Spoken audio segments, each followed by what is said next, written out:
Bismillahirrahmanirrahim. Assalamualaikum warahmatullahi wabarakatuh. Perkenalkan, nama saya Nina Ananda, kelas karyawan manajemen pendidikan Islam.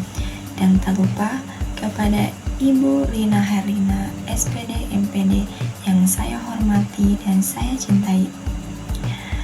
Baik, di sini saya akan mempresentasikan mata kuliah manajemen bimbingan konseling tentang identifikasi kebutuhan individu dan analisis problem-problem individu. Nah, pada slide bagian pertama, di sini ada problematika pada ruang lingkup kerja dan peranan bimbingan konseling. Masih ada anggapan bahwa tugas utama sekolah hanyalah mengajar dan menciptakan manusia intelektual, sehingga layanan bimbingan dan konseling BK dianggap tidak penting. Sebagian kepala sekolah dan guru juga belum memahami peran BK yang sebenarnya sebagai bagian dari pendidikan. Di sisi lain, ada pendapat ekstrim bahwa BK harus dilaksanakan secara khusus dengan fasilitas dan tenaga ahli yang lengkap. Kedua pandangan ini tidak ideal. BK merupakan bagian penting dari upaya pendidikan di sekolah dan tidak dapat digantikan oleh pengajar semata. Karena banyak permasalahan siswa yang memerlukan layanan BK, namun layanan ini sering terhambat karena keterbatasan tenaga profesional dan sarana pendukung. 1. Konselor sekolah dianggap sebagai polisi sekolah. Masih banyak yang salah paham terhadap peran konselor sekolah, menganggapnya sebagai polisi sekolah atau keranjang sampah untuk siswa bermasalah.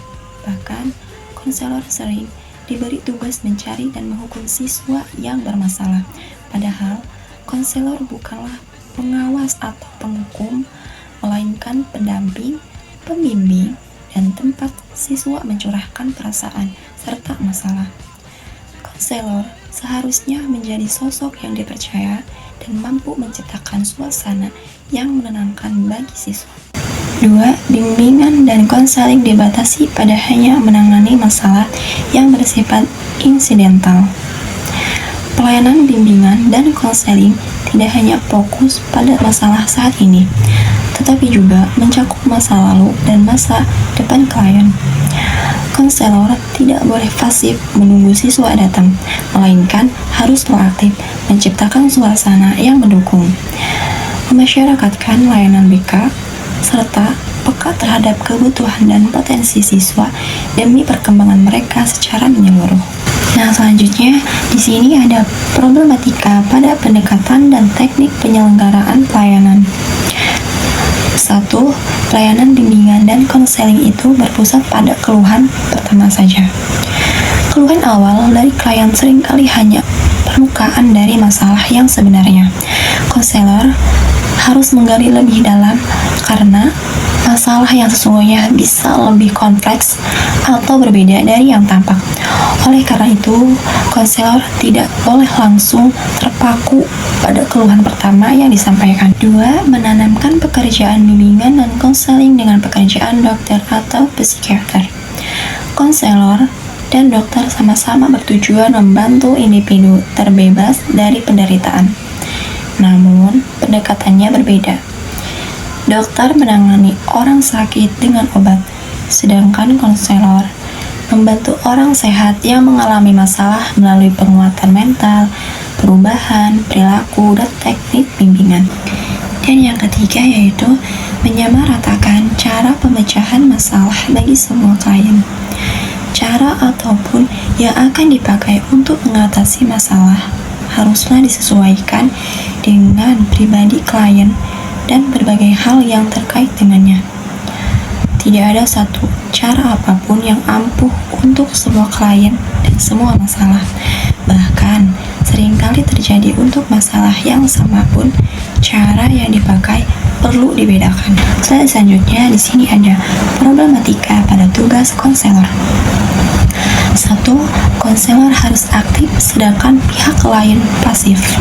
Pelayanan bimbingan dan konseling adalah tanggung jawab bersama. Bukan hanya tugas konselor, pihak lain juga perlu mendukung. Konselor dan klien harus sama-sama aktif, terutama dalam memecahkan masalah klien. Yang kedua, bimbingan dan konseling bekerja sendiri. Pelayanan bimbingan dan konseling tidak bisa dilakukan sendiri karena melibatkan aspek budaya, sosial, dan lingkungan. Konselor perlu bekerja sama dengan orang tua, guru, dan pihak lain untuk menangani masalah klien. Karena dukungan mereka seringkali sangat menentukan keberhasilan proses bimbingan. Dan yang ketiga yaitu bimbingan dan konseling menangani masalah-masalah ringan saja dan masalah yang berat dialihkan kepada psikiater. Menilai berat ringannya masalah tidak selalu mudah, karena masalah yang tampak ringan bisa jadi sangat berat setelah dikaji.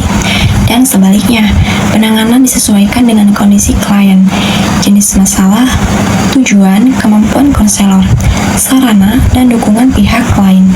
Jika semua usaha sudah dilakukan, namun masalah belum teratasi, maka perlu dilakukan pengalihan penanganan. Karena dimulai, maka juga akan diakhiri. Jika diakhiri tanpa memulai, itu bukan presentasi, tapi masalah hati. Hidup kasihan tanpa kekasih. Cukup sekian dan terima kasih. Naik sepeda nggak boleh jatuh. Wassalamualaikum warahmatullahi wabarakatuh.